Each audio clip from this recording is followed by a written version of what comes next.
This new moon is buzzing, and you know, if we wear protective gloves, we can keep ourselves from being energetically electrocuted, but we have to be prepared here. So if you're excited to dive into what exactly this new moon in Gemini means for us collectively and the energetic forecast of the astrology, the tarot, all the things, make sure that you like, subscribe, and hit that notification bell so you are always up to date with what the stars have in store for you. Hi, I'm Maren. I am a professional astrologer, current philosophy student, and witch proudly out of the broom closet. I combine traditional Hellenistic astrology techniques with modern psychological counseling dynamics in order to provide grounded spiritual guidance. So before we get started, shameless plug for my Astrology Academy course. This course is a 6 to 8 week extreme deep dive into the basics all the way into the expansive applications of astrology.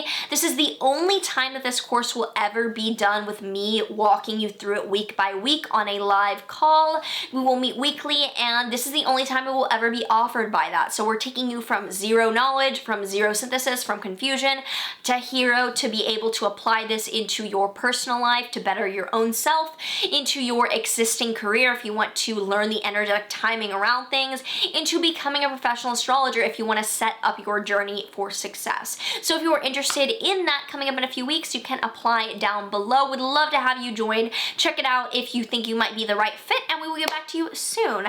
So if you also have not already seen your May forecast for your rising sign, you can check those out after this video, link down below, because those will explain where this new moon is happening for you, for your sign specifically.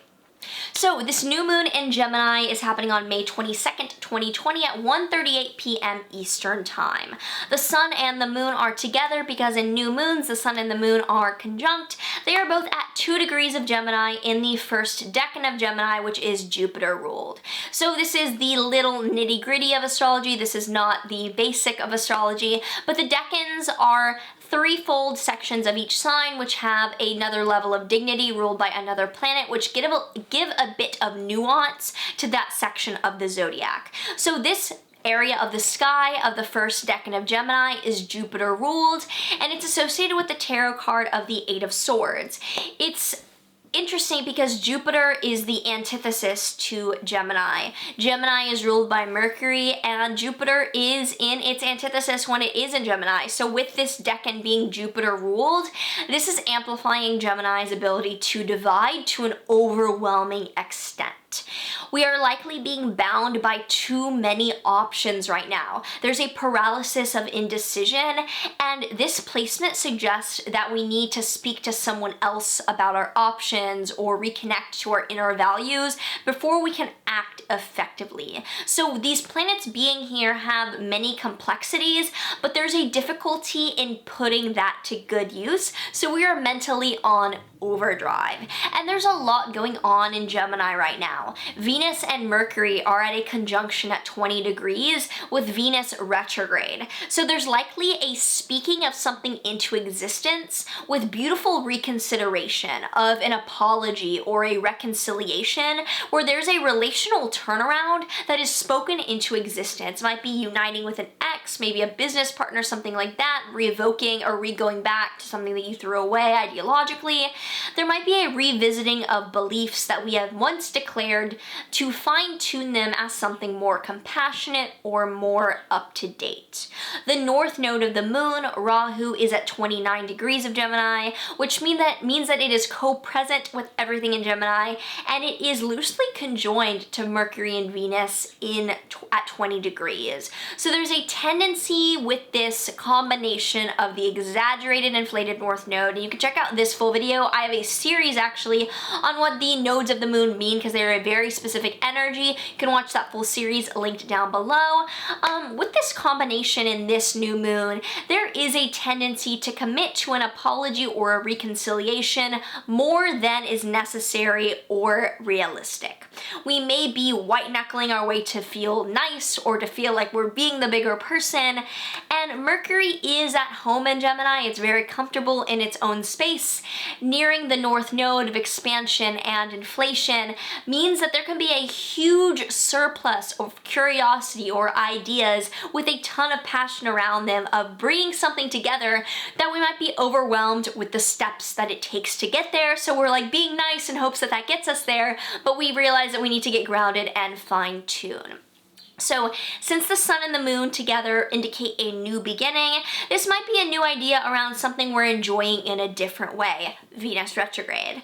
There's curiosity and newness to exploring old pleasures in this updated way, but we have to groundedly commit to one thing and one path in order to actually get the most out of this rather than being burned out. So avoid dividing everything into like little chunks at once in order to feel busy or satisfied. Like, do not multitask right now. Enjoy the entertainment of ideas to then ground yourself in one path. So you can look to the Gemini house in your chart to see where this cerebral, curious new beginning is happening.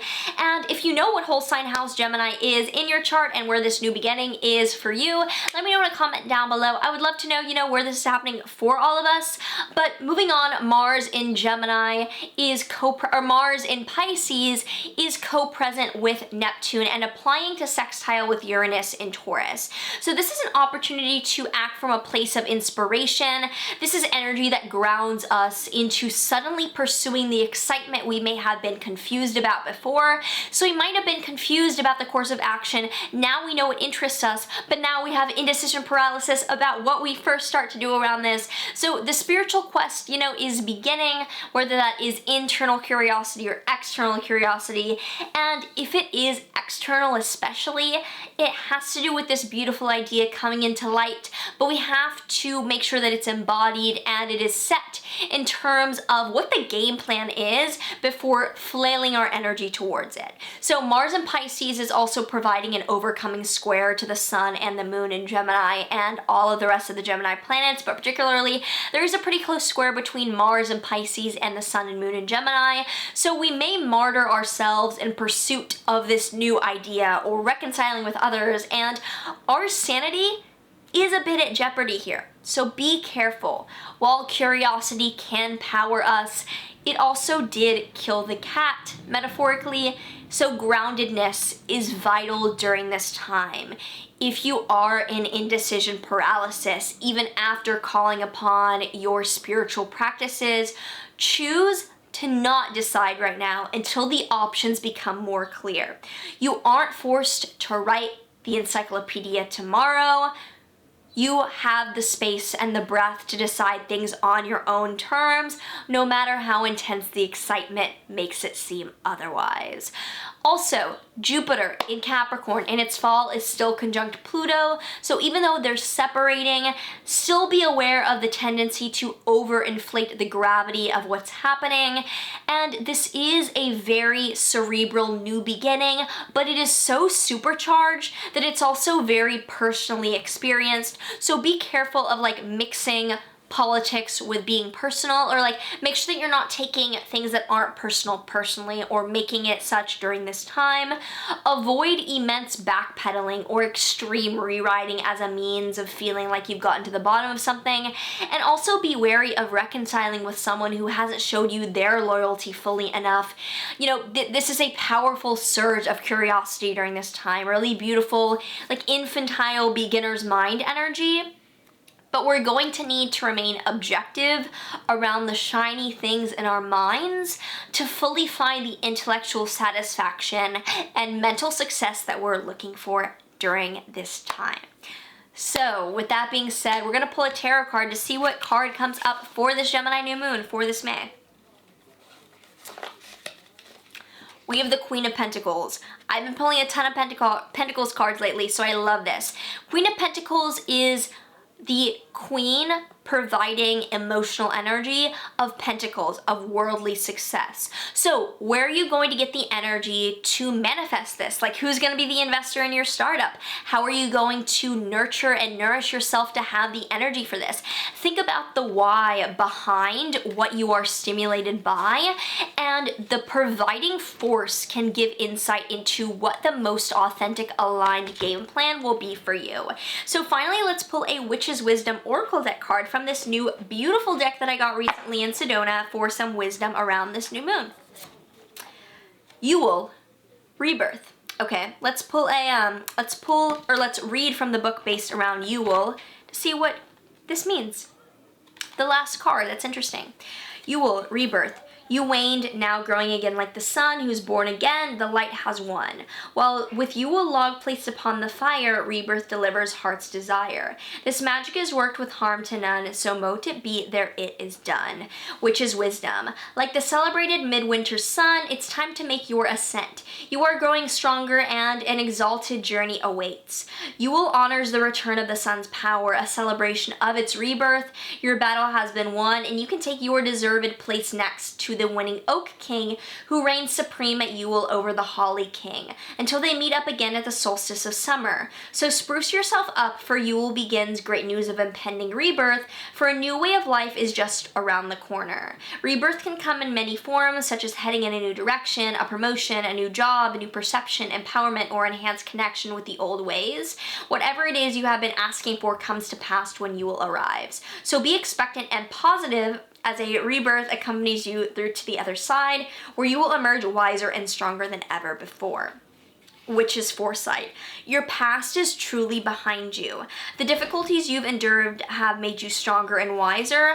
A new way of life beckons. Shine your light brightly. Your wishes and dreams are coming true. Relax in front of a log fire. And finally, Yule revealed, known as the midwinter or winter solstice, Yule marks the shortest day of the year. This is the time of the sun's return, when the solar goddess gives birth to the star child, or mother night, a sacred time of solar rebirth, when we give our homes the Yule log for the returning sun, mistletoe for fertility, and holly for protection. So this is kind of like the beginning of the internal view of what will manifest externally. So making sure that you are bringing warmth, security, and definition to the internal manifestation before it can develop healthily externally is vital. Ground yourself, trust your excitement, but follow where your alignment exists, not just where your shiny thing exists. So with that being said, if you enjoyed this and you would like to check out my private consultations down below, I would love to read for you in an astrology reading. If you are interested in the Astrology Academy and you think you would be a good fit to change your life like never before with this information that will only be done with me this one time in these next few weeks, check out that below for the application. We're only taking a select number, but you're interested in having really spiritual seekers in bright thinkers in this course. Otherwise, make sure that you like, subscribe, you comment down below how you're feeling about this new moon, about the energy, about the excitement. Let me know. Otherwise, sending so much love, and I will see you in the next video. There is one